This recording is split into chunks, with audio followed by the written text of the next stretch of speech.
तो हमारा next topic start करते हैं। आज के टॉपिक में हम पढ़ेंगे सीएजी को पढ़ेंगे, यानी भारत का जो नियंत्रक है, महालेखा परीक्षक है, हम उसके बारे में पढ़ेंगे। हम इलेक्शन कमीशन पढ़ेंगे, नीति आयोग पढ़ेंगे, सीवीसी पढ़ेंगे, लोकपाल पढ़ेंगे।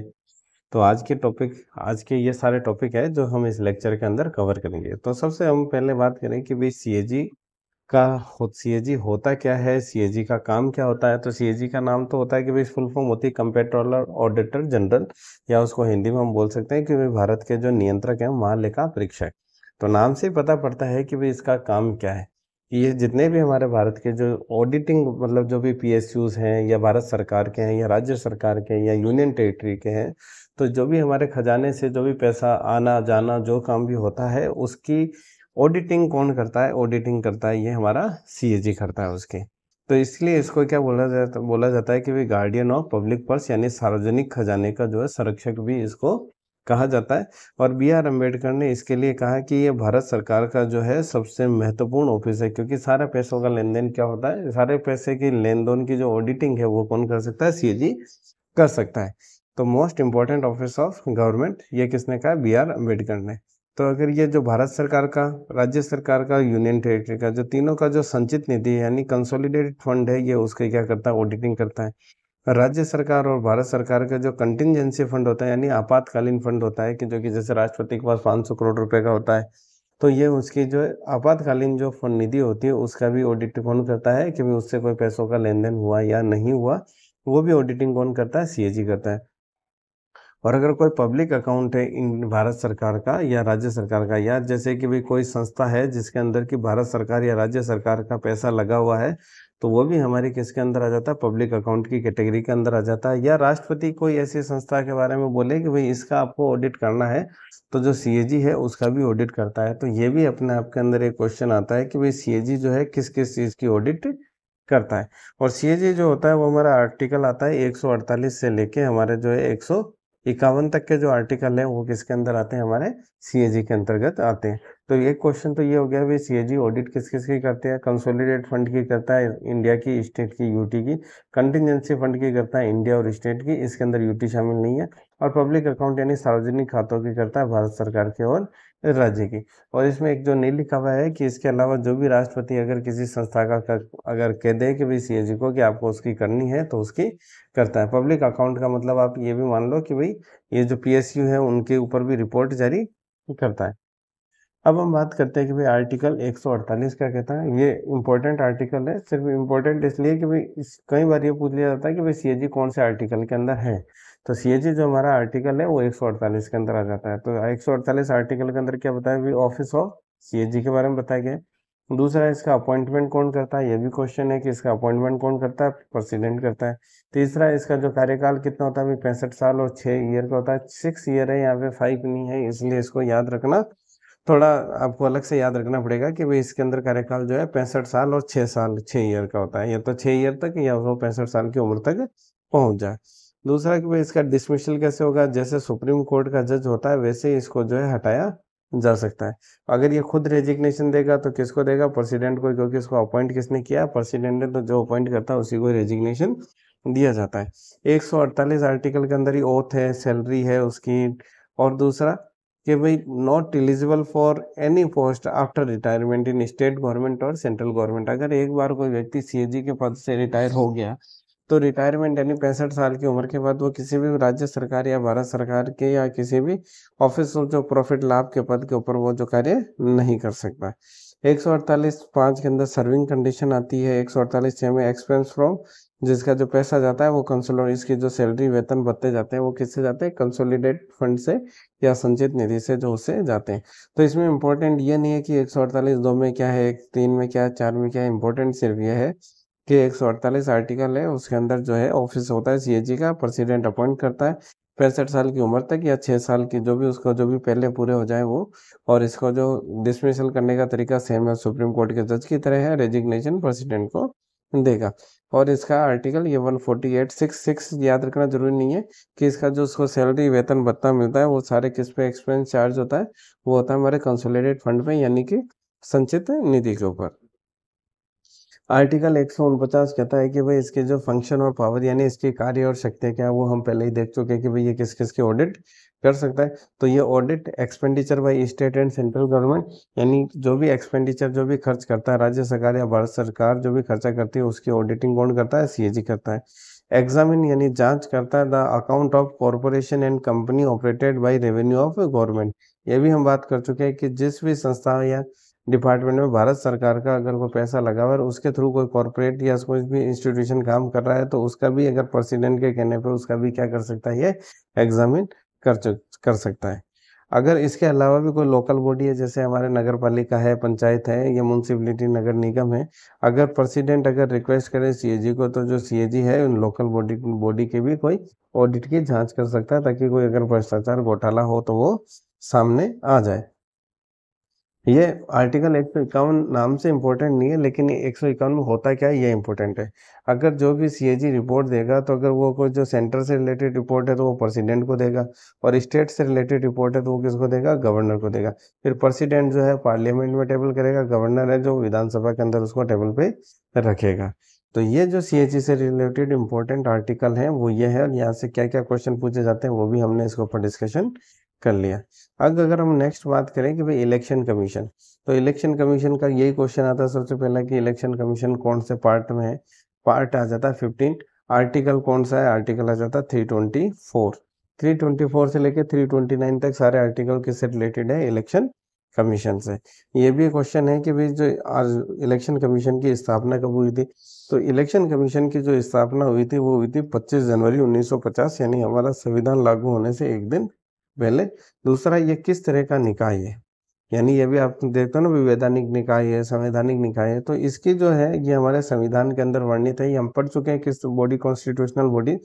तो ये जो है संवैधानिक आयोग है, यानी इसकी जो जानकारी वो हमारे संविधान में पहले से ही है। ये किसी संविधान संशोधन या क्या बोले किसी एक्ट के थ्रू या कोई एग्जीक्यूटिव एक्शन यानी कार्यपालिका के ऑर्डर से नहीं बनी हुई है। इसका प्रोविजन जो है वो हमारे संविधान के अंदर गिवन है। दूसरा, ये स्थायी है, स्थायी निकाय है, और स्वतंत्र निकाय है, यानी परमानेंट एंड इंडिपेंडेंट बॉडी ये है। अब बात करते हैं कि भाई जो हमारा इलेक्शन कमीशन है उसका स्ट्रक्चर कैसा होगा।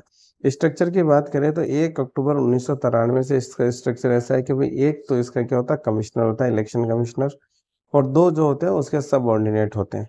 तो इसका अपॉइंटमेंट जो होता है वो कौन करता है, प्रेसिडेंट करता है। और इसकी भी रिटायरमेंट की जो एज है या तो 65 साल हो, या इसको जो जॉब कितने की 6 साल के लिए। और रेजिग्नेशन देना चाहे तो किसको देगा, ये भी प्रेसिडेंट को देगा। सैलरी इसकी भी कितनी होती है, सुप्रीम कोर्ट के जज के समान। और इसका जो प्रोसीजर है हटाने का वो भी कैसा है, सुप्रीम कोर्ट के जज के समान। तो ये सारी चीजें इसकी किससे मिलती है, सीएजी से मिलती है। तो सीएजी और इलेक्शन कमीशन की एज जो है वगैरह है, टेन्योर आप एक साथ याद कर सकते हैं। अब बात करते हैं भाई इलेक्शन कमीशन के फंक्शन क्या है, उसकी या उसके पावर, उसकी शक्तियां, कार्य क्या क्या है। तो ये एक हमने पिछले टॉपिक के अंदर पढ़ा था प्रेसिडेंट के समय कि जो प्रेसिडेंट के इलेक्शन की अधिसूचना यानी नोटिफिकेशन है वो कौन जारी करता है, वो जारी करता है इलेक्शन कमीशन। तो कंडक्ट इलेक्शन ऑफ, एक तो और फिर इलेक्शन तो सभी के यही कंडक्ट करवाता है। तो कंडक्ट इलेक्शन ऑफ प्रेसिडेंट का इलेक्शन करवाता है, विधान परिषद के करवाता है, लोकसभा के करवाता है, विधान सभा के करवाता है, वाइस प्रेसिडेंट के करवाता है। ये वीपी यानी विधान परिषद नहीं, विधान वो वाइस प्रेसिडेंट है यहाँ पे।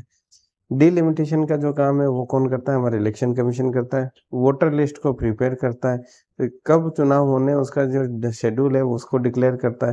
वो सारी जो पॉलिटिकल पार्टी उनको जो सिंबल है उसको अलॉट करने का काम करते हैं। अगर कोई सिंबल से लेके यानी कोई प्रतीक जो भी पॉलिटिकल पार्टी का चिन्ह है उससे लेकर अगर कोई डिस्प्यूट है तो उसका सेटलमेंट कौन करता है, इलेक्शन कमीशन करता है। ये अपन ने ये भी इससे भी संबंधित आर्टिकल हमने पढ़ा था कि भाई जो निर्हरता हमने डिस्क्वालिफिकेशन ऑफ एमपी देखी, तो जो प्रेसिडेंट है वो इलेक्शन कमीशन की सलाह पर काम करता है किसके भी कोई कैंडिडेट डिस्क्वालीफाई है या नहीं है। तो एडवाइज करता है प्रेसिडेंट को रिगार्डिंग डिस्क्वालिफिकेशन किसी मेंबर के लिए। अर्जिंग करता है, आग्रह करता है कि प्रेसिडेंट से या गवर्नमेंट से रिगार्डिंग रिक्वायरमेंट ऑफ स्टाफ से। अगर इससे रिलेटेड कोई आग्रह करना हो तो किससे करेगा, मतलब इलेक्शन कमीशन आग्रह करता है प्रेसिडेंट से या गवर्नमेंट से। तो इसमें सेंट्रल लेवल पे होता है एक हमारा चीफ इलेक्शन कमिश्नर होता है, जो कि अभी 25 तो राजीव कुमार जी थे। और उसके अलावा जो 2 कमिश्नर हैं उनका नाम कोई इम्पोर्टेंट नहीं, नाम इनका भी इम्पोर्टेंट नहीं, बस ये अपन हायरार्की देख रहे हैं कि भाई सेंट्रल लेवल पे हमारा क्या होता है, सेंट्रल जो हमारा चीफ इलेक्शन कमिश्नर होता है, स्टेट में हमारा स्टेट इलेक्शन ऑफिसर, डिस्ट्रिक्ट में हमारा district election officer, sub division पे हमारा जो है सब डिविजनल इलेक्शन ऑफिसर होता है, और पोलिंग के अंदर क्या होता है हमारा प्रिसाइडिंग ऑफिसर, यानी जो भी हमारा यहाँ का काम काज हमारा जो लोकल लेवल पे देखता है। आर्टिकल 325 की बात करें तो ये कोई भी अब आर्टिकल जो है इसके अंदर इम्पोर्टेंट नहीं है, यहाँ से जो क्वेश्चन थे वो सारे के सारे इसी सेक्शन से आ जाते हैं, फंक्शन एंड पावर से। फिर भी हम पढ़ लेते हैं कि भाई आर्टिकल 325 कहता है कि भाई किसी भी व्यक्ति के साथ जो भी हमारे संविधान में फंडामेंटल राइट में दे रखा है कि भाई caste, race, religion, gender, place के आधार पर किसी के साथ में कोई भेदभाव नहीं किया जाएगा। 326 एडल्ट फ्रेंचाइजी की बात करता है, कल ही हमने अमेंडमेंट पढ़ा था पिछले चैप्टर के अंदर कि भाई कौन से अमेंडमेंट के तहत तो जो है एज जो है 21 से घटा के 18 कर दी गई थी। 327 कहता है कि भाई पार्लियामेंट की पावर के बारे में बात करता है कि जो इलेक्शन के रिकॉर्डिंग जो है पर नए प्रावधान बना सकता है, power of parliament to make provision regarding election. 328 कहता है कि पावर ऑफ स्टेट लेजिस्लेटिव, यानी राज्य की जो विधानसभा उसकी शक्तियों की बात इलेक्शन के संबंध में। 329 बात करता है कि भाई कोर्ट का interference in matter related to election, की भाई इलेक्शन के कौन से मामलों के अंदर जो हमारा जो कोर्ट है वो इंटरफेरेंस कर सकता है। तो ये हमारे लिए आर्टिकल इतने 325 से लेके ये इम्पोर्टेंट नहीं है, केवल और केवल ये कि आर्टिकल इम्पोर्टेंट है वो है 324। अब हम बात करें कि भाई सेंट्रल विजिलेंस कमीशन, यानी जो है केंद्रीय सतर्कता आयोग, इसको हिंदी में नाम बोलते हैं भाई केंद्रीय सतर्कता आयोग। इसकी स्थापना तो हो गई थी 11 फरवरी 1964 को, और वो हुई किसकी सलाह पे थी, उसकी रिकमेंडेशन इसके लिए दी थी के संतानम कमेटी ने। जो सेंट्रल विजिलेंस कमीशन है इसको जो है सुप्रीम कोर्ट की सलाह के आधार पे, दो जो एडवाइस के आधार पे 2003 के अंदर जो है इसको संवैधानिक दर्जा दिया गया, यानी एक्ट के थ्रू जो है इसको है संवैधानिक दर्जा दिया गया। इसका भी स्ट्रक्चर इलेक्शन कमीशन की तरह 1+2 होता है। इसका भी जो नियुक्ति है वो कौन करता है, प्रेसिडेंट करता है। लेकिन ये क्वेश्चन पूछ लिया जाता है कि भाई किसकी सलाह के ऊपर करता है, तो इसके लिए एक पीएम, एक हमारा लीडर ऑफ अपोजिशन और एक हमारे होम मिनिस्टर, इन तीनों की सलाह के ऊपर जो है इसकी जो है नियुक्ति सेंट्रल विजिलेंस कमीशन की जाती है। अब ये सबसे विशेष केस है कि इसका जो टेन्योर होता है 65 साल, या तो 65 साल की उम्र पूरी हो जाए या कि 4 साल उसके कंप्लीट हो जाए। तो ये सबसे इम्पोर्टेंट है कि भाई सबसे कम जो 4 साल का टाइम पीरियड है वो किसके अंदर है। अभी हम एक सबसे कम तो क्या है, सबसे कम में 3 साल भी आएगा, वो भी हम देखेंगे। इसको भी जो अगर प्रेसिडेंट ने नियुक्ति दी है तो इसको हटाएगा भी कौन, रिमूवल भी कौन करेगा, प्रेसिडेंट ही करेगा। इसकी भी जो सैलरी है वो किसके इक्वल है, इक्वल टू यूपीएससी मेंबर। और ये इसके जो जो भी पार्लियामेंट समझे, पार्लियामेंट इसकी जो सैलरी वो डिसाइड कर सकती है। ये भी जो है आफ्टर रिटायरमेंट, जैसे अपने सीएजी के अंदर देखा था कि भाई जो रिटायरमेंट के बाद में कोई पोस्ट नहीं लेगा, सेंट्रल गवर्नमेंट, स्टेट गवर्नमेंट या भी ऑफिस ऑफ प्रॉफिट है, तो no post under central government और स्टेट गवर्नमेंट, इसके अंदर भी ये सेम कंडीशन है। तो ये सारे के सारे क्वेश्चन बनते हैं कि भाई ये भी सीएजी की तरह क्वेश्चन बनता है, इसके ये टेन्योर क्वेश्चन बनता है, इसका जो स्ट्रक्चर है वो क्वेश्चन बन जाता है। अब बात करते हैं कि भाई जो सीवीसी है हमारे काम क्या करता है, इसके फंक्शन क्या क्या है। एक, ये सुपरिंटेंडेंस ऑफ ओवर सीबीआई, यानी अगर कोई भी भ्रष्टाचार से संबंधित अगर केस है तो ये फिर सीबीआई का भी क्या कर सकता है, अधीक्षण कर सकता है। रिव्यू करता है प्रोग्रेस की ऑफ सीबीआई का, कि भ्रष्टाचार के केस में सीबीआई ने जो है क्या है प्रोग्रेस करी है।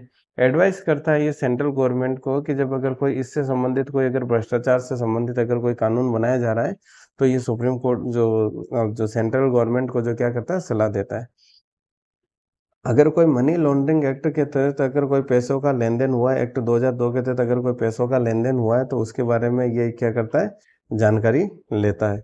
और फॉर अपॉइंटमेंट ऑफ एसपी और अबव, अगर कोई सीबीआई के अंदर एसपी या उससे अबव का कोई अधिकारी को अगर अपॉइंट किया जाता है तो फिर इसका जो है ये कमेटी को क्या करता है, हेड करता है सीवीसी। तो यानी सीवीसी के क्या क्या काम होंगे कि भाई एक तो करप्शन से रिलेटेड केस है तो ये जो सीबीआई के ऊपर क्या करता है, अधीक्षण का काम करता है।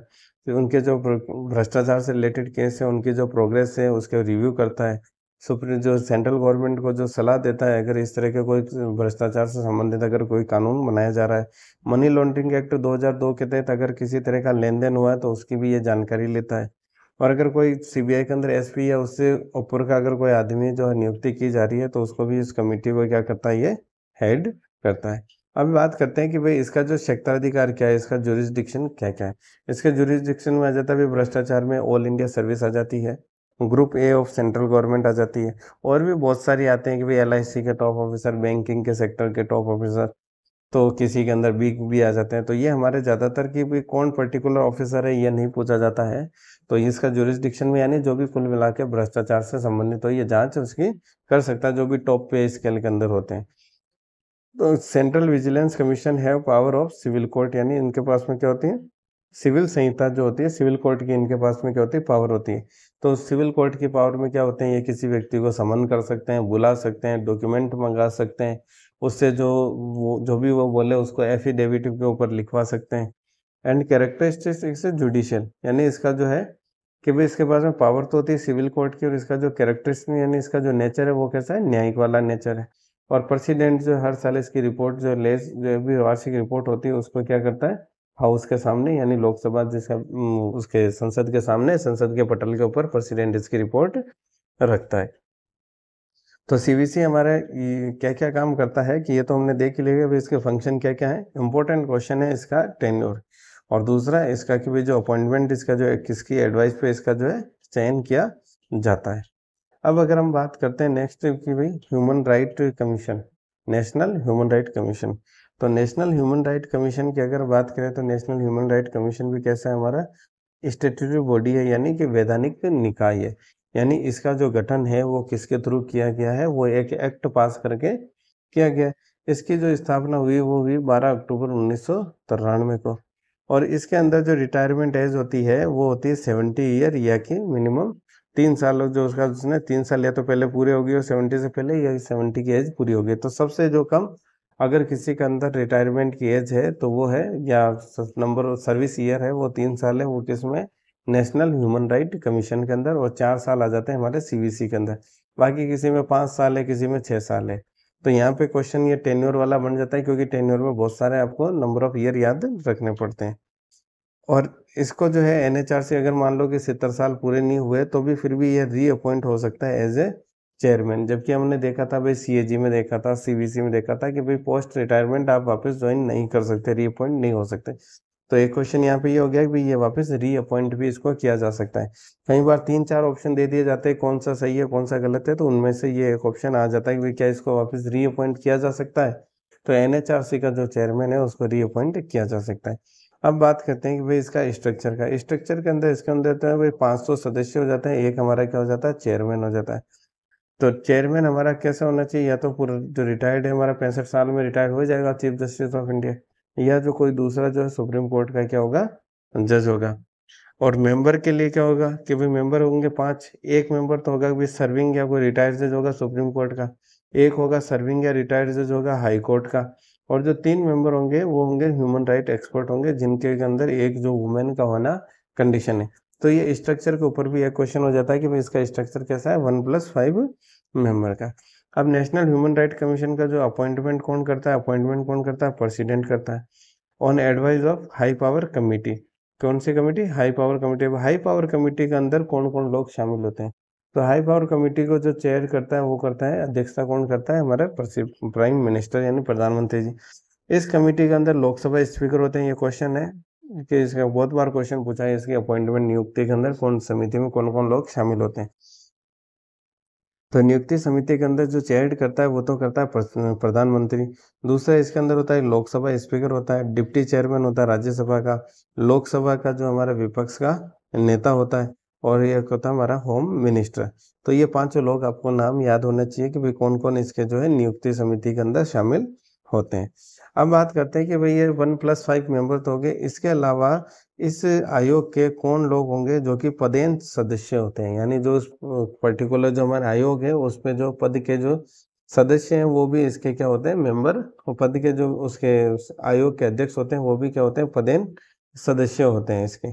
तो चेयरमैन और माइनॉरिटी, जो भी माइनॉरिटी कमीशन है उसका चेयरमैन होगा, SC का SC आयोग उसका कमीशन का, ST का, वुमेन का, OBC का, child right and chief commissioner for person with disability. यानी SC ST women minorities OBC child disable इनके जो भी आयोग बने हुए हैं उनके जो अध्यक्ष हैं वो भी सारे के सारे क्या होते हैं इसके एक्स ऑफिशियो मेंबर होते हैं, यानी जो भी उस पद पे होगा वो इसका क्या होगा सदस्य होगा। अब बात करते हैं कि भाई इनके फंक्शन क्या क्या है हमारे NHRC के। तो इसके फंक्शन है कि भाई जो भी ह्यूमन राइट से संबंधित जो भी हमारे कोर्ट के अंदर जो प्रोसीडिंग कार्यवाही जो भी चल रही है या पेंडिंग पड़े हैं कोर्ट केसेस, उनके अंदर ये क्या करता है इंटरफेयरिंग करता है कि भाई इस काम को जो भी है जल्दी किया जाए या उससे रिलेटेड जो कोई जानकारी चाहिए होती है कुछ भी करना होता है वो फिर उस केस को आगे ले जाने का काम कौन करता है, NHRC करता है। स्टडी करता है कंडीशन ऑफ प्रिजन की, ये जेल का जो है निरीक्षण कर सकता है कि भाई जेल के अंदर लोग जो है उनके जो मानवाधिकारों का हनन तो नहीं हो रहा है। और review all reason including terrorism, कि भाई जो टेररिज्म से भी तो जो है मानवाधिकारों का हनन हो रहा है, किसी का मारना, कोई किसी आदमी को मारते हैं ये भी तो अपने आप में उसके मानवाधिकारों का हनन है। तो इस तरह के सारे कारणों का ये उल्लेख करता है, उनकी स्टडी करता है कि उनके रिव्यू करता है कि भाई कौन कौन से कारण हैं जिससे कि मानवाधिकारों का क्या होता है उल्लंघन होता है। इसका जो कमीशन होता है ये अपनी सबमिट करता है, इसकी रिपोर्ट को किसका करता है, जिस भी स्टेट में ये concern state of central government है ना।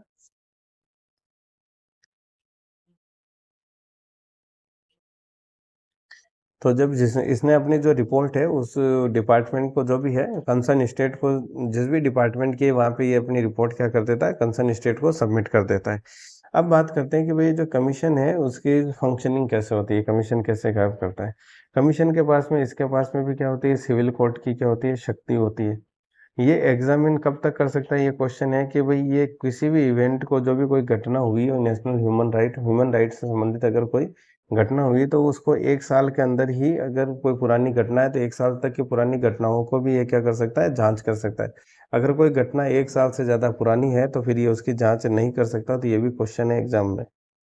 Can recommend government to compensate victim, अगर किसी के साथ में जो है मानवाधिकारों का हनन हुआ है तो ये उस राज्य सरकार को ये जो है वो रिकमेंडेशन भी दे सकता है कि जो भी विक्टिम है उसको जो है आप कंपनसेट किया जाए, यानी उसको फाइनेंशियली उसको जो है पैसा दिया जाए। Can go to Supreme Court और High Court for necessary action, और अगर कोई कार्यवाही स्टेट गवर्नमेंट मान लो नहीं भी करती क्योंकि इनकी जो इनके आदेश जो है वो बाइंडिंग नेचर नहीं होते, बाध्यकारी नहीं होते, वो सलाहकारी होते हैं। तो अगर इनको कुछ लगता है कि भाई इस केस के अंदर काम नहीं हो रहा, या लोकल पुलिस जो है क्योंकि इनकी कोई पुलिस होती नहीं है, पुलिस कोई सहायता नहीं कर रही है, या इनको कोई केस में और कोई मदद चाहिए जो सरकार से नहीं मिल रही हो, तो फिर ये जो हाई कोर्ट और सुप्रीम कोर्ट है वहाँ पे भी जा सकते हैं आगे नेक्स्ट कार्यवाही के लिए, नेसेसरी एक्शन के लिए। तो ये ह्यूमन राइट कमीशन के अंदर इंपॉर्टेंट क्वेश्चन क्या क्या बनते हैं, कि इसकी अपॉइंटमेंट कमिटी, दूसरा इसका 73 ईयर, एक ये रीअपॉइंट किया जा सकता है, 5+1 मेंबर, इसके पदेन जो मेंबर हैं वो कौन कौन से होते हैं। इनके फंक्शन के अंदर ये इंपॉर्टेंट है कि प्रिजन जो है जेल है उसकी जो निरीक्षण कर सकते हैं, ये जो कोर्ट में पेंडिंग कोई केस है उसको उसके अंदर इंटरफेयर कर सकते हैं, ये बहुत बार क्वेश्चन पूछे हुए हैं दोनों। तीसरा फिर ये फंक्शनिंग इनके पास सिविल कोर्ट की होती है, 1 साल से कम जो ईयर के केस हैं वही इनकी जांच कर सकते हैं, और ये सुप्रीम कोर्ट और हाई कोर्ट भी जा सकते हैं नेसेसरी एक्शन के लिए। इस लेक्चर में इतना ही। नेक्स्ट लेक्चर में हम जो है ये CIC की बात करेंगे, हम नीति आयोग के बारे में पढ़ेंगे, और नीति आयोग के बाद में जो है हम पढ़ेंगे लोकपाल के बारे में, और इसी के साथ हमारा इम्पोर्टेंट ये हो जाएगा। उसके बाद में सिर्फ एक टॉपिक बचेगा हमारी इमरजेंसी आपातकाल के अंदर क्या क्या होता है, किस किस तरह की आपातकालीन लगती है, जैसे कि भाई नेशनल इमरजेंसी लगाई जा सकती है, प्रेसिडेंट रूल यानी स्टेट इमरजेंसी लगाई जा सकती है, miss use of president rule का वो कैसे होता है, फाइनेंशियल इमरजेंसी क्या होती है। तो ये सारे जो हम डिस्कस करेंगे इसके बाद, तो इसके बाद आपके केवल और केवल 2 लेक्चर होंगे। 2 लेक्चर के बाद में जो है ये कंप्लीट इंडियन पॉलिटी के सारे टॉपिक आपके, चाहे आप RS का एग्ज़ाम दो, चाहे EN का दो, चाहे आप SI का दो, चाहे और भी कोई UPSC से रिलेटेड भी बोले आप एग्ज़ाम दो, तो आपको इंडियन पॉलिटी तो सब में यूज़ आती है, तो ये इंडियन पॉलिटी इसके साथ ही ख़त्म हमारी हो जाएगी। Thank you. अगर आपको पसंद आए चैनल, आपको मेरा ये कंटेंट, तो आप प्लीज़ इसको चैनल को लाइक कीजिएगा, सब्सक्राइब कीजिएगा, क्योंकि मैंने तो इसी कंटेंट से अपना जो एग्ज़ाम है वो क्लियर किया है। Thank you.